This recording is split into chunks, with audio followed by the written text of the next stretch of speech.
you beautiful souls. Welcome back to my channel. My name is Michelle. We talk all things life, love, spirituality, law of attraction, all of that juicy goodness. In this video, I'm going to answer a couple questions that some of you have posted on my community page, and I just wanted to kind of give you all what you were asking for. So let's dive right in. I'm going to go to the first one, and it says, I need some guidance around when I've decided that my manifestation really isn't important to me anymore, and when I'm just afraid I can't have it, and how to tell the difference. So the second part of that, I'm afraid I can't have it. So being aware of the vibration in your body, like when you're thinking that thought, what does it feel like? It feels like, oh no, I'm going to be in suffering. It's never going to happen. And I'm going to be so sad and depressed. And it's a low vibration, right? That's the doubt before it arrives. So it's okay to have that feeling. I've had that many times. Believe it or not, right before I come into a lot of money, I always have fear that I'm going to be alone and never get married. It's so bizarre how love and money work together. And the universe kind of, or maybe your ego throws you like a wrench in the wheel, and it makes you think about love and relationship and connection.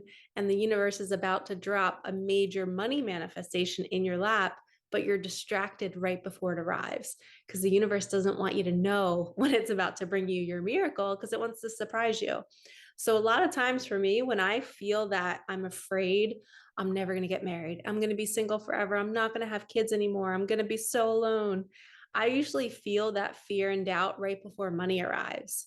So start to track, if you're having these feelings, when you're having them, how often you're having them. I usually notice it. It's just a day. I'll have one day where I'm really, really low and I feel really sad about it. And sometimes it's a couple days in a row.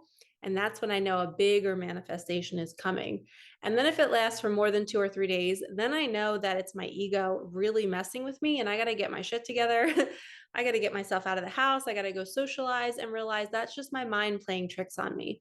So if it's a lingering feeling, you need to get control of the mind and not let it affect your vibration for long periods of time. But if it's just like a quick little 2 or 3 hours of you crying about it and feeling like you're never going to get your manifestation, that is normal on this journey. Your job is to write down when it's happening and know that something good is coming. So when you're writing it down, you're in it and you're like, all right, I'm seeing these signs right now. I am feeling the doubt. I am feeling the worry. And this is part of the journey. And the second piece to your question, it says, I need some guidance around when I've decided that my manifestation really isn't important to me anymore. You will absolutely feel that fear and that doubt. And then maybe the next day, or maybe it was the day before that day, you're kind of like, I don't want it anymore. My friend Avi, who lives in Germany, her and I always have these conversations where I'll be crying one day and I'll be like, Avi, I just want a partner. I feel like it's never going to happen. Or the person that I'm talking about, or trying to figure out who my person is. We'll have those conversations. And then another day, I'll be like, oh my gosh, I am so glad I'm single. I'm laying on my couch. I don't have any responsibilities. I don't have any kids. And I'm like, I don't want my life to ever change. I like it the way it is. I don't even want that manifestation anymore. So I can go from one perspective where my mind tells me that I'm miserable without it. And then the next day, I'm like, I don't want it. I could care less about it. I like my life the way it is. And if I just observe myself going into these highs and lows, it's all my ego. It's all a projection of what I think I want, where my soul is like, shut up, Michelle. Just let me drive the car. I know what's going to make you happy. Just sit back and don't fall into these little negative thought loops. So if you can imagine that, pull back and observe yourself on the couch one day, crying about it, on the couch the next day, happy that you don't have it. Just observe that whole situation and see how the mind takes you on these highs and lows and highs and lows. And when you can observe it, that's when you become a little bit more free and you're like, okay, I see the journey of the mind and how it tries to knock you down right before something good might be coming. And if it is in your path to have a partner or to have $1 million, it will come when the time's right.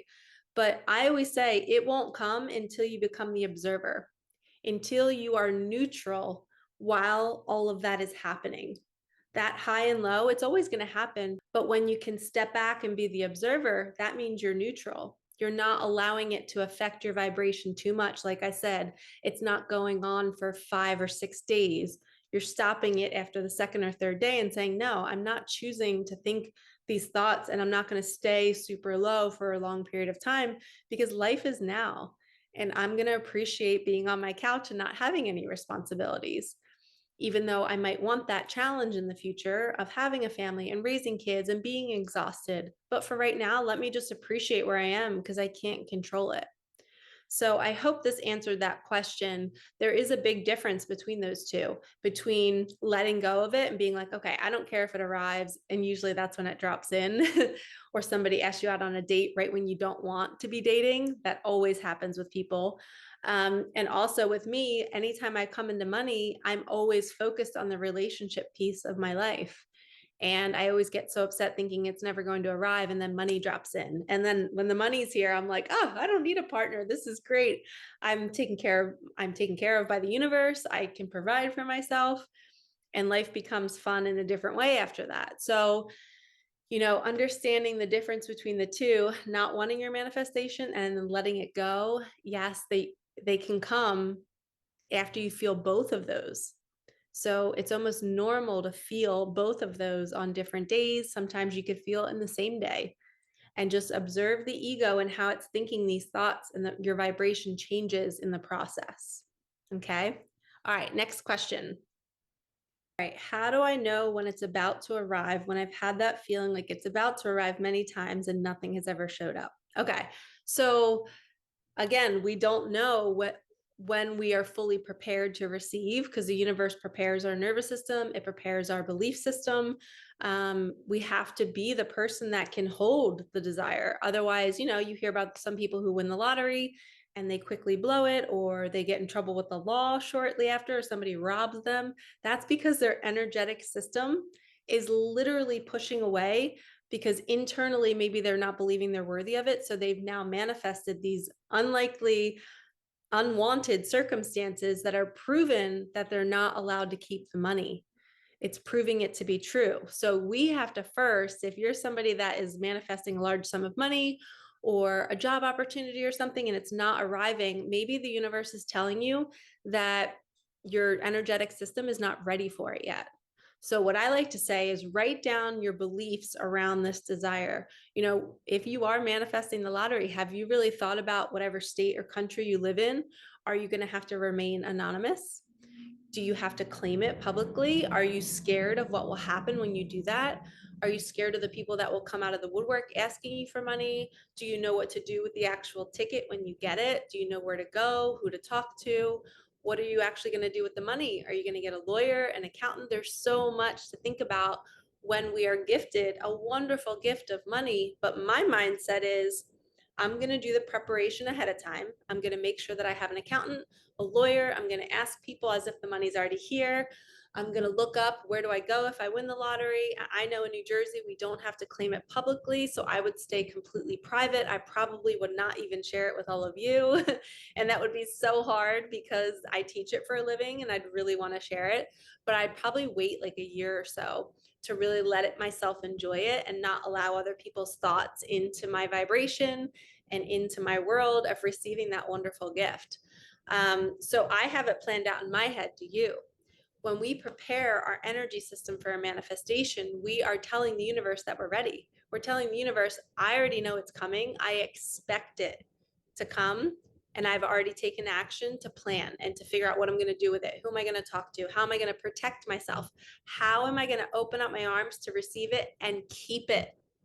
I always say we have to date our money. And we have to, you're not just going to get some money and then quickly give it away. You're not going to get a partner, kiss them, and then give them to the next person that walks by. No, you're going to want to nurture the partnership. You're going to want to become friends with the person and really like them.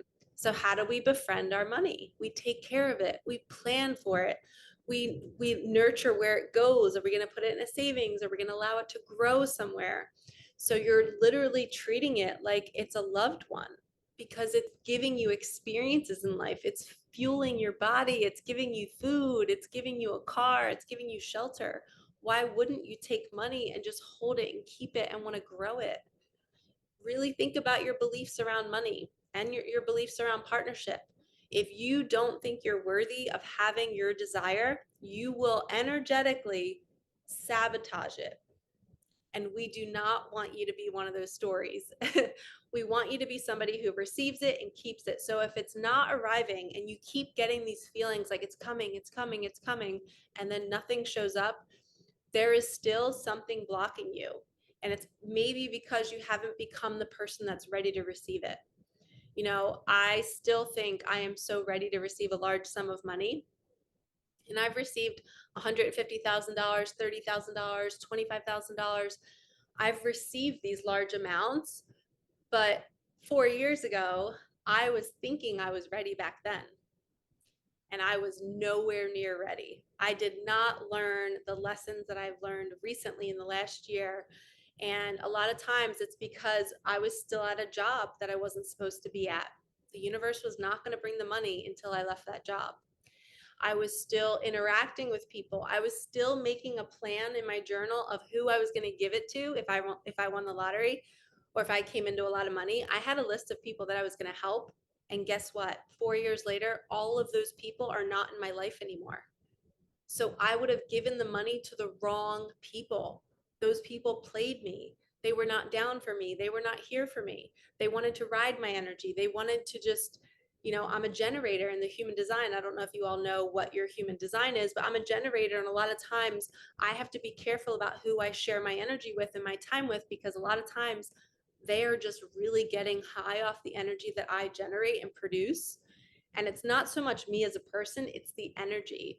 So if you are somebody who's a generator and you provide so much good love and juice and happiness and joy, you're going to have people latch on and they're going to be jumping into your phone, wanting to dish about their life to you all the time. And you're going to know that they're not really asking you how you're doing. They are just wanting to take from you. And I was unaware of it. They were not vicious people. They were really, really loving people, but they were not down for me. They were only down for taking care of themselves and their own families. And that's not true friendship. And I was willing to help these people. And I was like, oh my gosh, I cannot believe I had them on my list of who I would help. And now they're not in my life anymore. So the universe made sure I didn't get that money back then because it knew that I was on the wrong path with it. I was not nurturing it. I was not going to keep it for myself. I was going to give it to the wrong people. So really take a look at your life and who is around you. And if you are using your discernment, are you well advanced to know who is really down for you in your life, or who is using you, or who you're allowing to use you? Because that's a big part of manifestation. If you don't have discernment, you are not ready for it. Or if you get it, you're not going to be able to keep it. You're going to sabotage it in some shape or form. And that sabotaging could look like somebody cheating on you. You're talking about it so much that it actually happens, or losing the money, like I said, or getting that job promotion and then getting it taken away. Or so many people are energetically sabotaging their lives and they don't even know it. So that's why you're here watching this video, because you don't want to do that and you want to do the inner work to prepare your nervous system so that you don't push it away and you don't give away the things that are meant for you. And in order to do that, you really have to look at your childhood and start nurturing that inner child in you that doesn't think you're worthy because you didn't receive good growing up. So now you're thinking that that's going to repeat. You're like, oh, I don't receive good, so I'm going to keep not receiving good. You have to go back and tell that inner child, no, it's time to receive gifts now. You can keep that birthday present. Nobody's going to take it from you. Here's an example. A kid has an 8th birthday party and all of a sudden it's the best birthday ever. And then at the end of the night around 10 p.m., his parents are fighting in the kitchen about the party. Now that whole good day to that little boy or girl is ruined. They think it's their fault that their parents are fighting. Now they associate a great event, a really happy event, is always going to be ruined. There's always going to be, the ball's always going to drop. Something bad is always going to follow it. So now that's ingrained in them. So when they receive a large sum of money or when they receive this dream partner, they are now going to assume that it's going to be taken from them, and they might act upon that to make that happen. That's what I mean by energetically sabotaging. So you have to really go back to your childhood and think about all the events that have shaped you and make sure that your nervous system is not pushing something away because it's what you're used to in childhood. So I hope that helped. That was really good. I'm really glad that came through. I feel like somebody really needed that message. But if you need help, I do one-on-one sessions talking about this and how we sabotage ourselves and how we can get to the root, pull the root out so that we can manifest all of our desires and not sabotage it when it arrives. Okay? I am sending you so much love. Like, comment, subscribe, hit that bell, and I will see you in the next one. All right, peace out.